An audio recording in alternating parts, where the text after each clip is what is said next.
Le budget, c'est toujours un moment important dans la vie d'une collectivité.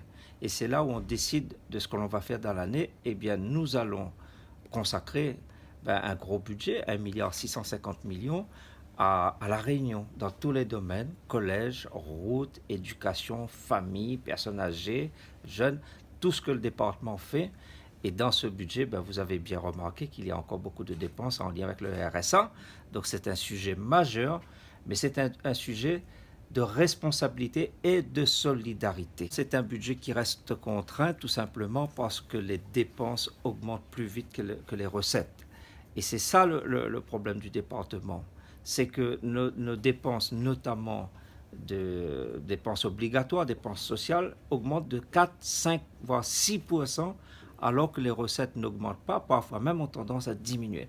Donc le danger pour le département de La Réunion, c'est qu'à un moment donné, on se retrouve en situation difficile, voire de déséquilibre budgétaire. Et nous voulons éviter cela.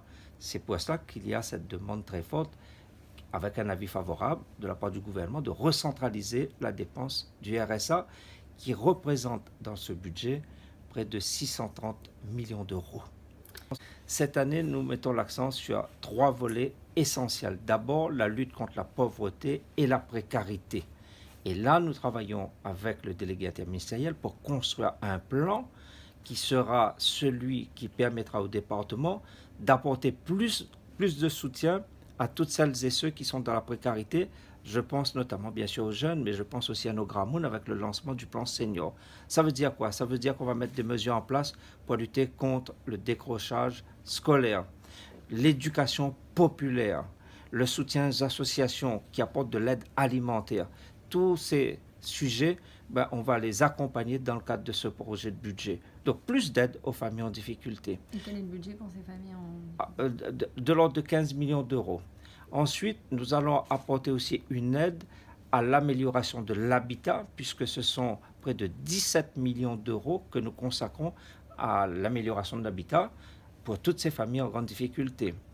Par ailleurs, pour les jeunes, nous continuons à bien sûr accompagner au titre des bourses départementales, nous continuons à accompagner la mobilité et n'oublions pas aussi qu'il y a les passes transport, passes loisirs qui sont maintenus pour les personnes en situation de handicap comme pour les familles qui le réclament, qui en ont besoin.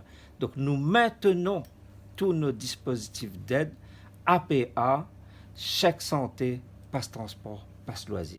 Pas d'augmentation des impôts, bien sûr, parce que nous avons réussi à maintenir nos équilibres, c'est important de le dire, grâce aux efforts d'économie que nous faisons.